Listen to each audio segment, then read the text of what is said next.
is 2. Right now on News Channel 6 at 11, a family member's side of the story after that deadly shooting of a mother and daughter in the parking lot of a local store. And Piedmont Augusta has a new room in the NICU. How it will help families prepare to shift from the hospital to home. As your news at 11 starts now.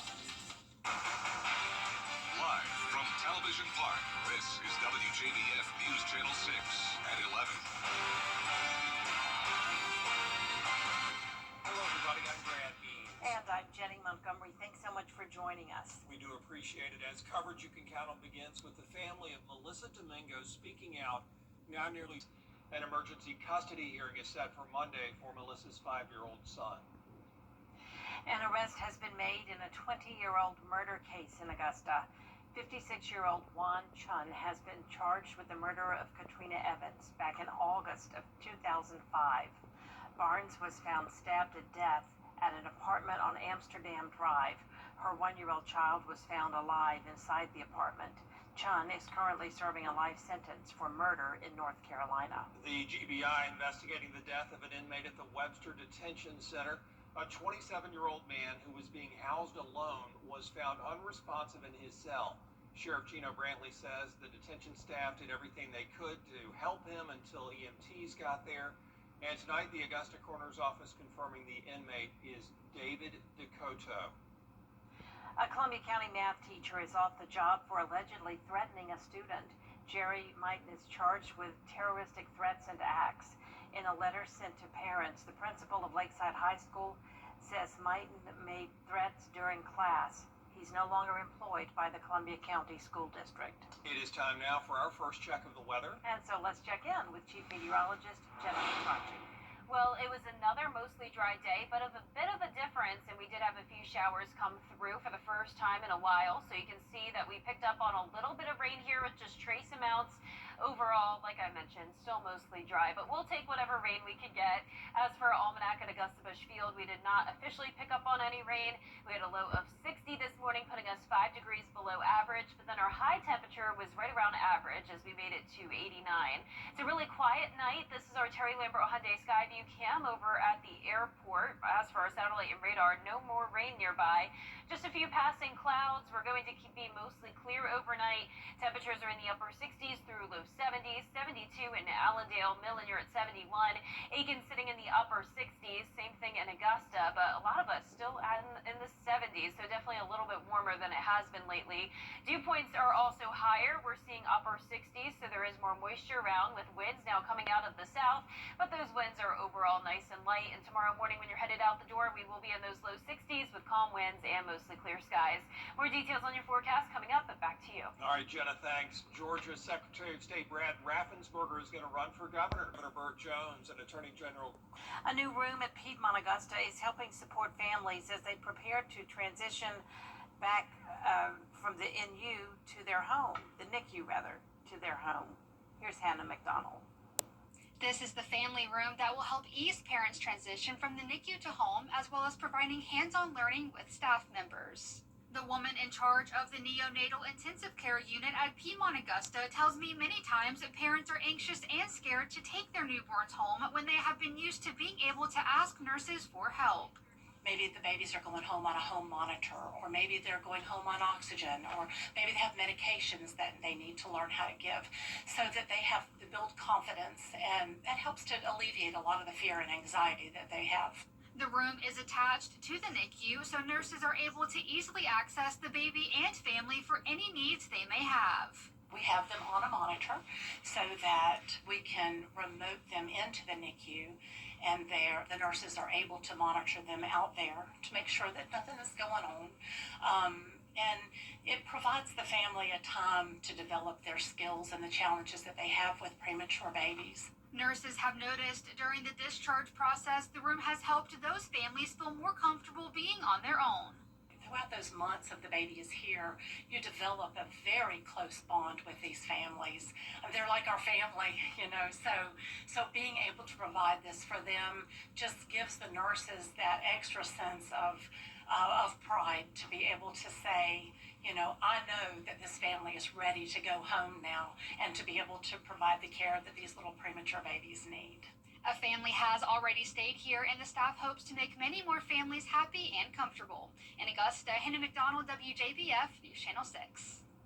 Well, with all the construction downtown on Broad Street, Augusta leaders are looking at bringing back an old proposal. After complaints from merchants, city engineers did decrease the number of parking spaces that were going to be lost to that big project, but still there are going to be 150 fewer than the spots that were there before the project started. So, city leaders say they're going to look to put in some kind of enforceable parking management plan. Because you'll have people that are utilize the parking space for 8 to 12 hours a day, and it doesn't give the opportunity for anybody else to come in and park in the same spot. Every other city has it. It just, after we get done with this complete streetscape for downtown, it'll be the time to start the discussion on how to move forward. That would be paying for parking, and Guilfoyle says the revenue from it would be used to provide money to maintain the green spaces that are part of the Broad Street project. The Big Arts in the Heart of Augusta Festival is just a couple of days away, and tonight road closures begin. This year, the festival has shifted over to Reynolds Street because of the Broad Street construction project. 4 streets being closed off: 8th and Broad Street, 7th and Reynolds, 9th and Jones, and McCartan and Reynolds East to 8th and Reynolds.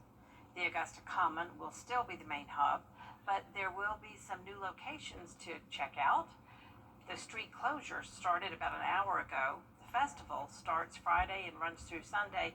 You can find out about ticket information on our website, WJBF.com. Indoor temperatures will be warming up over the next few days, eventually hitting 90 degrees, lows in the mid-60s, isolated rain chances, and we also have some activity in the tropics to talk about. I'll have all the details when we return. Let's face it, news is complicated. That's why WJBF.com makes it easy. Get clear, accurate stories that don't waste your time. Plus, get the latest video in one click with WJBF Plus. Get it all at WJBF.com. Your most watched local news is getting a big plus. WJBF 6 Plus. The CSRA's trusted news source, now on demand. WJBF 6 Plus is ready when you are. Download it free today on your favorite streaming device. Weather headlines on News Channel 6, brought to you by Southpaw Roofing. Now, your most accurate forecast with WJBF Live 5/6. Welcome back. It's a lovely Wednesday night as we start out with a look at our Terry Lambert Hyundai Skyview Cam in Aiken. Not much going on, and it's definitely much warmer than it has been lately at this time of the night. We're sitting at 67 degrees. Dew points also matching up with our temperatures. Visibility down to 7 miles and very calm winds. Now, around the CSRA, you can still see some low 70s. This is typical for this time of the night during this time of the year, but lately we've had some low 60s at this hour, so we're definitely seeing a bit of a warming trend. And on satellite and radar, there's no rain, but we do have a few passing clouds, and the cloud cover also helps to keep our temperatures a bit warmer. Now, we're still watching this coastal low, and we're also under the influence of an upper level low that's bringing these isolated rain chances into the CSRA, going back and forth between a 10 to 20% chance now through the weekend, and then a slightly higher chance of rain by around next Tuesday as those low temperatures start to finally rise. So we're out of the low 50s and we're back into the low to even mid 60s for those low temperatures, bringing us back to around average. So for a Thursday morning planner, we're starting out in the low 60s and then we'll climb into the upper 80s throughout the day. Still mostly sunny skies despite that slight chance of a few showers. And once again, we will have that slight chance of rain for this weekend as well, so keep that in mind. And for Arts in the Heart, of course, it's not going to be a widespread washout, but it wouldn't hurt to keep the rain gear in your car just in case. It's also going to be hot. Temperature is getting to 90 degrees. Here's our futurecast tomorrow at 8 a.m. A completely dry start to our day with some cloud cover. You can see those clouds start to break apart, but then that's when those isolated showers will start to develop.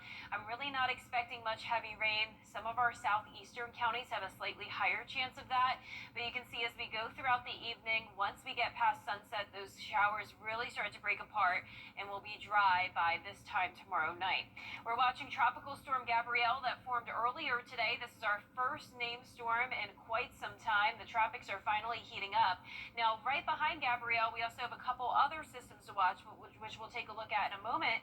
But you can see the track of Gabrielle, fortunately taking it up towards the north. So this is keeping it quite a distance away from the United States. But we'll be keeping a close eye on it as it could be impacting Bermuda as a hurricane next week. But like I mentioned, a couple areas behind Gabrielle.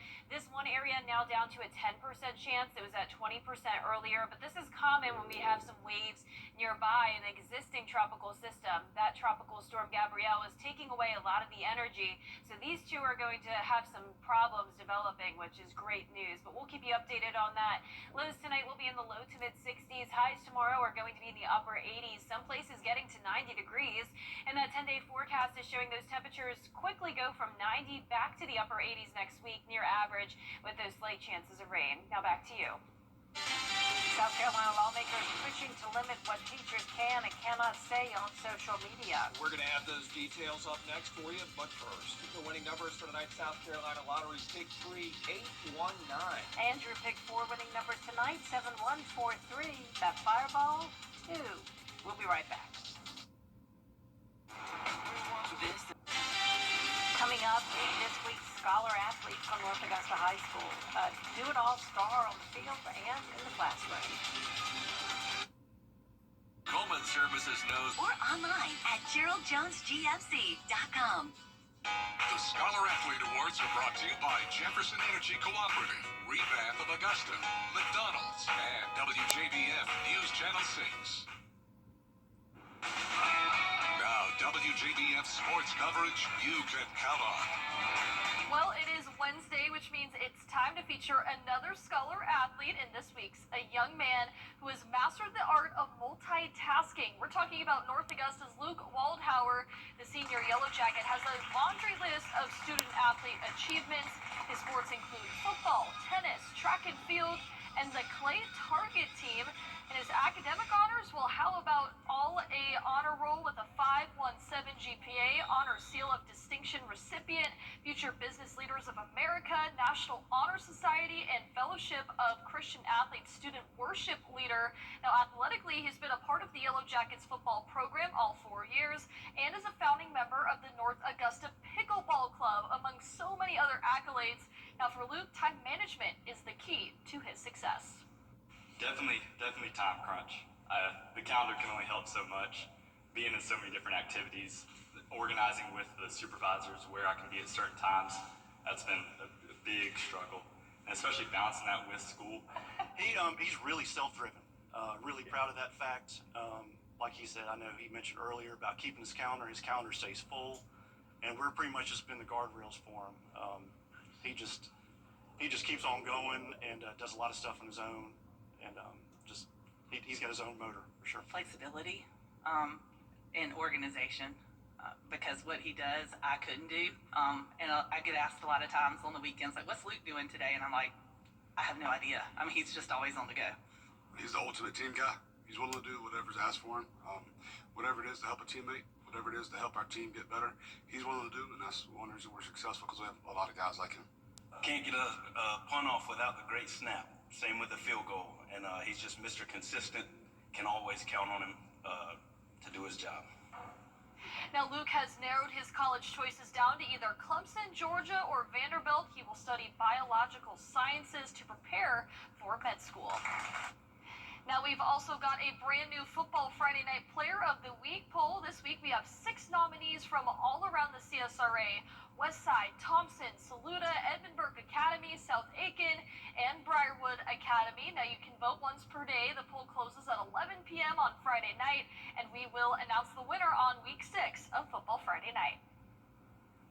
And the Grovetown Warriors, coming off a bye from last week and now turn towards a challenging part of their schedule. The Grovetown Warriors have a massive 6A region play test right out of the gate, taking on the Grayson Rams, who just happens to be the 4th best team in the nation.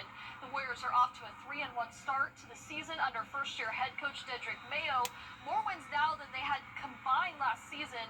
Now, he credits the players' discipline and accountability, but knows that this is just the beginning if they want to make a push for the playoffs. Every game's the biggest game because it's the next one, but obviously these are the ones that can get you playing in November and in the postseason. So We call them the money games, and we know there's a certain amount you got to win to get in. Obviously, a very quality opponent. Playing 6A ball, I mean, it is what it is. I got a little experience in 6A down in Camden. There's nothing like it. You know, you want to earn your way in, and starting with this Friday's opponent. Kickoff set for 7:30 p.m. Friday at the Warzone Stadium. Brad and Jenny, back to you. Gianna, thanks. Coming up, the iconic toys that could be inducted into the Toy Hall of Fame. We're going to have that story for you after the break. Right now, the weather, it seems like it's always changing. That's why Live Viper 6 is always there. It is a Viper 6 alert day as we track severe weather. The Live Viper 6 weather team is coverage you can count on.